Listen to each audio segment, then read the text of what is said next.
रात करीब 1 बजे फोन की घंटी बजती है। डॉक्टर अनुराग गहरी नींद में सो रहे थे। बार बार फोन की रिंग बजी जा रही थी। तभी उनकी गर्लफ्रेंड अनिका उठी और बोली, अनुराग उठो, इतनी रात को कौन तुम्हें फोन कर रहा है। अनुराग ने आधी नींद में फोन उठाया। हेलो डॉक्टर अनुराग, मैं डॉक्टर माया बोल रही हूँ। नाम सुनते ही अनुराग की नींद पूरी तरह से टूट गई। डॉक्टर माया, इस वक्त क्या हो गया है? इतनी रात को आपने मुझे कॉल क्यों किया है? मैं हॉस्पिटल से बोल रही हूँ, एक इमरजेंसी केस आया है। We need you, please come. Anurag जाने के लिए घर से निकलने ही वाला था कि अनिका पूछी, क्या हो गया, कहाँ जा रहे हो? बेबी, एक इमरजेंसी केस आया है, मुझे जाना होगा, तुम सो जाओ, सुबह मिलते हैं। ओके, लेकिन सुनो तो। अनुराग हॉस्पिटल के लिए निकल जाता है और हॉस्पिटल पहुंचता है तो डॉक्टर माया, अनुराग, हमें उसका जल्दी ऑपरेशन करना होगा, सर पर गहरी चोट है। डॉक्टर अनुराग शहर के सबसे बड़े और अच्छे न्यूरोलॉजिस्ट थे। काफ़ी खून निकल गया है। ये सारी बातें बाद में होगी डॉक्टर माया, पहले ऑपरेशन की तैयारी करो। डॉक्टर अनुराग ऑपरेशन रूम में घुसते ही जैसे ही नज़र पेशेंट पे पड़ी, उनकी आंखें आंसुओं से भर गई, पैर थरथराने लगे। धीरे धीरे अपने कदम मरीज की तरफ बढ़ा रहे थे। तभी डॉक्टर माया और बाकी के नर्स आ गए। डॉक्टर अनुराग का हाथ कांपने लगा। डॉक्टर अनुराग, आपका हाथ क्यों कांप रहा है? आप ठीक है ना? आपने इससे पहले कई सर्जरी किया है, लेकिन आज हम सब पहली बार आपका हाथ इस तरह से कांपते हुए देख रहे हैं। डॉक्टर माया बोली। डॉक्टर अनुराग ने खुद को संभाला और ऑपरेशन शुरू हो गया। 2 से 3 घंटे बाद सभी ऑपरेशन थिएटर से बाहर निकले। थैंक गॉड, ऑपरेशन सक्सेस हुआ। बेचारी जिस हालत में थी, हम सब भी उसे देखकर अंदर से नर्वस हो गए थे। तभी वहाँ पुलिस पहुँचती है उस लड़की का बयान लेने। किसने फ़ोन किया था? मैं डॉक्टर माया, मैंने ही आपको कॉल किया था। लड़की को सुबह तक ही होश आएगा। कौन लाया था उसे यहाँ? मैंने, एक आवाज़ आई। जी, आप कौन? जी, मेरा नाम विवेक है। 12 बजे मैं अपने दोस्त के घर से निकला था अपने घर जाने के लिए। तभी यह लड़की भागते भागते मेरी गाड़ी के आगे आ गई। मैं इसे देखते ही घबरा गया था। यह काफ़ी बुरी हालत में थी, तभी मैं इसे यहाँ लेकर आ गया। पुलिस विवेक से पूछताछ करने लगती है। डॉक्टर अनुराग, आप इतने शांत क्यों हैं? डॉक्टर माया ने पूछा। कुछ नहीं, कुछ केस दिल से जुड़े होते हैं, इसलिए दिमाग हम जैसे डॉक्टर का भी सुन्न हो जाता है। आप घर जाइए, रेस्ट कीजिए, मैं भी निकल रही हूँ। थोड़ी देर रेस्ट करने के बाद फिर तो वापस हॉस्पिटल आना ही है। आप जाओ डॉक्टर माया, मैं थोड़ी देर में निकलता हूँ। डॉक्टर अनुराग उस वार्ड में जाता है जहाँ वो लड़की थी। वह उसके पास जाकर बैठ जाता है। उसका हाथ अपने हाथ में लेकर जोर जोर से रोता है और बार बार बोले जा रहा है, I am sorry, I am sorry Chhaya, I am sorry. तभी उसे अनिका का कॉल आता है। कहाँ हो? सुबह का 6 बज गया है, मुझे भी आज जल्दी ही ऑफिस जाना है, तुम जल्दी आ जाओ। अनिका, तुम चली जाओ, हम शाम में मिलेंगे। तभी यह कहकर अनुराग ने फ़ोन काट दिया। क्या मतलब है, जब देखो बिना बात पूरी किए ही चला जाता है या फ़ोन काट देता है? आने दो, फिर पूछूंगी, अनिका ने गुस्से में कहा। छाया को धीरे धीरे होश आ रहा था। अनुराग उसके होश से पहले वहाँ से चला जाता है। पुलिस अंदर आती है और पूछती है, अब तुम ठीक हो? छाया मुश्किल से बोल पा रही थी। जी। क्या तुम बात कर सकती हो? छाया की आंखें भर गई थी। उसे काफ़ी पेन हो रहा था। बाहर से इस तरह उसे पेन में देखकर अनुराग का दिल तड़प रहा था। मेरा नाम छाया है। क्या हुआ है आपके साथ? किसने किया यह सब? हमें बताइए। जिसने आपके साथ यह सब किया है उसके लिए उसे कड़ी से कड़ी सज़ा मिलेगी। यह सुनकर छाया खामोश हो गई। उसने पुलिस को कुछ भी बताने से मना कर दिया। पुलिस भी ऐसी हालत में उसे परेशान नहीं करना चाह रही थी। हम बाद में आते हैं, पुलिस बोलकर चली गई। तभी नर्स डॉक्टर अनुराग के पास आकर बोलती है, सर, इनके परिवार के बारे में कुछ भी पता नहीं चल पा रहा है। पुलिस बोल रही है कि हम सर्च कर रहे हैं, इनके ऑपरेशन के, इनके मेडिकल खर्चे का क्या करना है। तभी अनुराग बोलता है, उनके सारे मेडिकल खर्च हॉस्पिटल की तरफ से होगी। लेकिन सर, लेकिन क्या? जब तक उनके परिवार से कांटेक्ट नहीं होता तब तक। Okay okay sir. कुछ देर बाद डॉक्टर माया आ जाती है। डॉक्टर अनुराग, आप अभी तक यहाँ हो? आप घर नहीं गए? कुछ पता चला इस लड़की के परिवार के बारे में? अनुराग, अब मेरी बात सुनते ही चुप क्यों हो जा रहे हो? डॉक्टर अनुराग, आप मेरे से सीनियर हो, फिर भी मैं आपका चेहरा पढ़ सकती हूँ। जिस डॉक्टर का बड़े से बड़े न्यूरो ऑपरेशन में उसका हाथ नहीं कांपता है, अचानक उसका हाथ का कांपना नॉर्मल नहीं है। उसकी आंखें तकलीफ से भर जाती है उस पेशेंट को देखकर। यह भी नॉर्मल नहीं है। प्लीज़ कुछ बताना चाहोगे मुझे? डॉक्टर माया, उसे होश आ गया है। मैं उसके सामने नहीं जा सकता हूँ। उसका यहाँ कोई भी अपना नहीं है और शायद आएगा भी नहीं। आप मेरे लिए प्लीज़ उसका ख्याल रखिए। फुर्सत में आपको सारी बात ज़रूर बताऊँगा। तब तक आप ओके, आप चिंता मत करो, मैं यहाँ सब संभाल लूँगी। लेकिन अभी आप घर जाइए। इस तरह से आप करोगे तो आपकी ही तबीयत खराब हो जाएगी। अनुराग अपने घर पहुँचता है। थक हार कर जाकर सोफे पर बैठ जाता है। आंखें बंद करके खुद को थोड़ा सुकून का पल देना चाह रहा था। तभी अनिका पीछे से आकर उसके कंधे दबाते हुए पूछती है, काफ़ी थक गए हो अनुराग, कॉफ़ी बना दूँ? नहीं, मुझे फ्रेश होकर अस्पताल के लिए फिर निकलना है। लेकिन तुम ऑफिस से जल्दी कैसे आ गई? तुम्हारे लिए आई हूँ अनुराग। सोचा कि तुम थक कर आओगे इसलिए, लेकिन तुम्हारा तो बस हॉस्पिटल। इससे पहले भी कई केसेस आए हैं, लेकिन तुम इतने तो कभी परेशान नहीं रहे। फिर अब क्या हो गया है? अनुराग खुद को शांत करते हुए बोलता है, सॉरी, मैं थोड़ी देर बाद हॉस्पिटल चला जाऊंगा, लेकिन इस तरह से तुम परेशान ना हो। क्या तुम मेरे लिए कॉफ़ी बना दोगी? यह सुनते ही अनिका के चेहरे पर स्माइल आ जाती है। इस तरह एक सप्ताह गुजर गया। छाया अब काफ़ी ठीक हो गई थी, लेकिन परेशान भी हो रही थी। डॉक्टर माया से वो काफ़ी क्लोज हो गई थी। डॉक्टर माया भी उसका पूरा केयर करती थी। अनुराग उसे दूर से ही देखकर अपने केबिन में चला जाता था। तभी एक नर्स छाया को देखने आती है। तभी छाया पूछती है, सिस्टर, मेरे इलाज और मेडिकल के खर्चे कैसे, कब, कौन किया? सिस्टर कहती है, आप ज़्यादा मत सोचिए, आपके ट्रीटमेंट का सारा खर्चा हॉस्पिटल उठा रहा है। डॉक्टर अनुराग ने इस अस्पताल को ज़रूरतमंद लोगों के लिए ही तो बनवाया है। छाया अनुराग के नाम सुनते ही चौंक जाती है और उसे अपना पास्ट याद आने लगा। 2 साल पहले की ही तो बात है। अनुराग, अब हमें शादी कर लेनी चाहिए। मामा मम्मी मुझ पर शादी का प्रेशर दे रहे हैं। छाया ने अनुराग से कहा, क्या शादी लगा रखा है? छाया, तुम जानती हो कि मैं शादी नहीं कर सकता हूँ। क्यों नहीं कर सकते हो? क्योंकि मुझे इंटरेस्ट नहीं है शादी में, मुझे बिलीव नहीं है शादी में। देखो छाया, मैं तुम्हें पसंद करता हूँ, मगर मैं तुम्हें पूरी ज़िंदगी का कमिटमेंट नहीं दे सकता हूँ। मैं शादी नहीं कर सकता हूँ।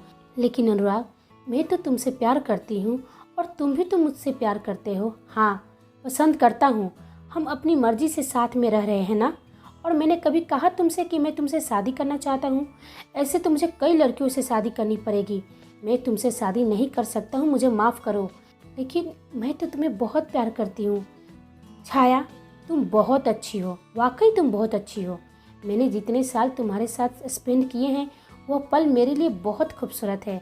लेकिन प्लीज़, अगर मैं तुमसे शादी कर भी लूँगा, मेरे साथ तुम कभी खुश नहीं रह पाओगी, क्योंकि मैं तुम्हें कभी खुशी दे ही नहीं सकता हूँ।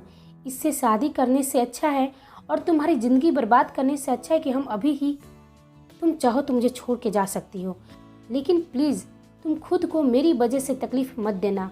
तुम खुश रहना अपनी ज़िंदगी में। तुम्हें खुश देखकर मैं हमेशा खुश रहूँगा। यह बोलकर अनुराग चला गया।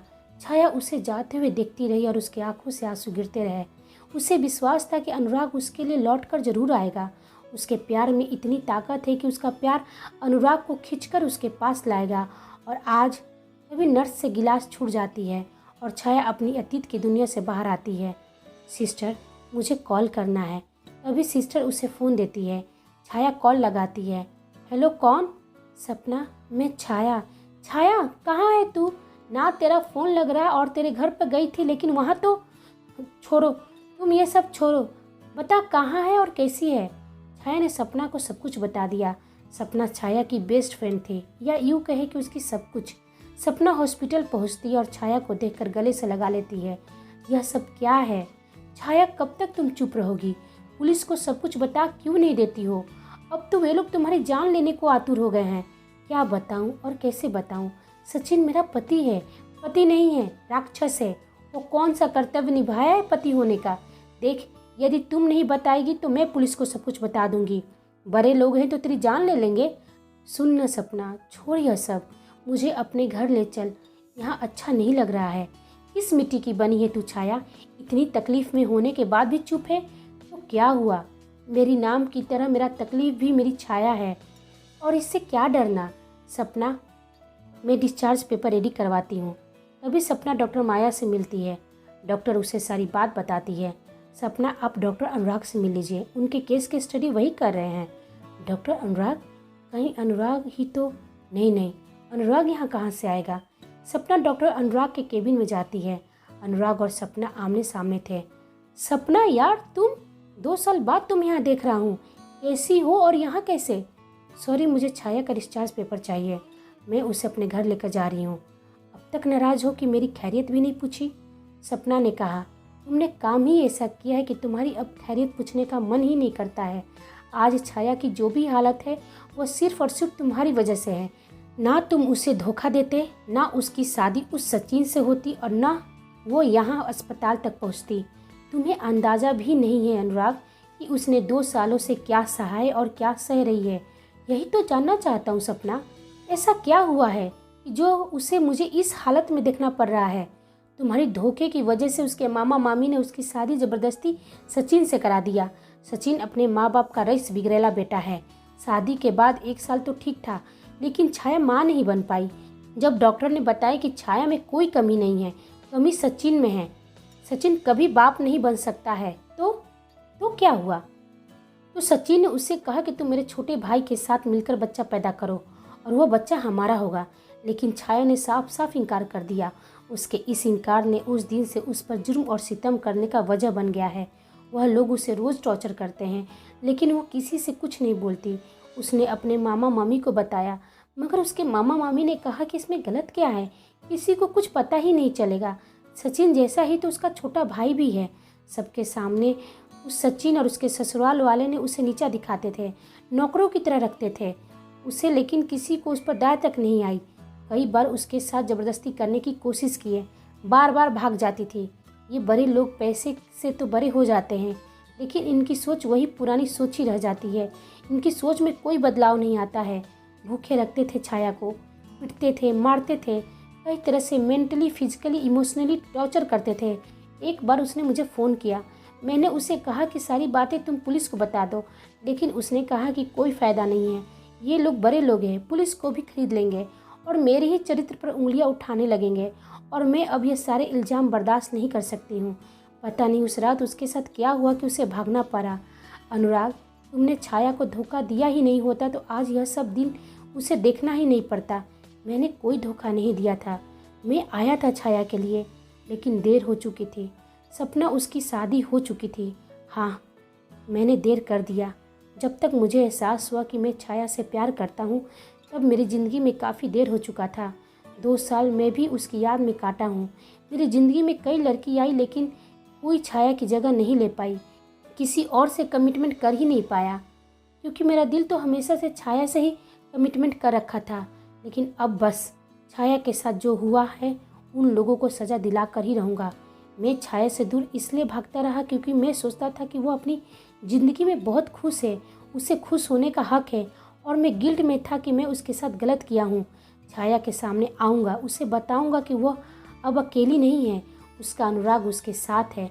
बहुत सहा है उसने, पहले अपने माँ बाप को खोया, फिर उसके मामा मामी उसके साथ जो किए, फिर अब उसका ससुराल, पर अब नहीं, अब उसका अनुराग लौट आया है। छाया अकेली नहीं है। अब यह लड़ाई सिर्फ छाया की नहीं, उन हजारों औरतों की भी है जो हमेशा डोमेस्टिक वायलेंस की शिकार होती है। अनुराग छाया के पास जाता है। छाया उसे देखकर रोने लगती है, उसे पकड़ के बोलती है कि तुमने मुझे क्यों छोड़ दिया अनुराग, तुम क्यों नहीं आए? अनुराग कहता है, आया था छाया, लेकिन काफ़ी देर हो गई थी। जब तक समझ पाता तुम्हारे प्यार को, तब तक तुम किसी और की दुल्हन बन गई थी, इसलिए वहाँ से लौटना ही सही समझा। लेकिन यह नहीं जानता था कि तुम्हारी ज़िंदगी से जाने के बाद तुम्हारे साथ यह सब होगा। लेकिन अब नहीं, अब तुम्हारा अनुराग तुम्हारे पास वापस आ गया है। अब यह लड़ाई हम साथ लड़ेंगे। तभी उधर से डॉक्टर माया और बाकी के नर्स कहते हैं, हम भी आपके साथ हैं सर, अब यह लड़ाई हम सब छाया के लिए साथ में लड़ेंगे। छाया यह सुनकर खुश हो जाती है और वो जोर से अनुराग को गले से लगा लेती है और जी भर के लिए रो लेती है। शायद आज पहली बार उसके मन को शांति मिली थी, उसके मन को एक नई उम्मीद मिली थी। इसलिए वो अनुराग को अपने आप से दूर ही नहीं करना चाहती थी, पर अनुराग को एक और काम करना था, उसे अनिका को सारा सच बताना था। इसलिए वह घर वापस गया, अपने और छाया के बारे में अनिका को सारा सच बता दिया। अनिका को सुनकर बहुत दुख पहुंचा, लेकिन वह जानती थी कि अनुराग कभी भी उसे शादी के लिए कमिटमेंट नहीं किया है। उसने पहले ही क्लियर कर दिया था कि वो कभी भी उससे शादी नहीं करेगा।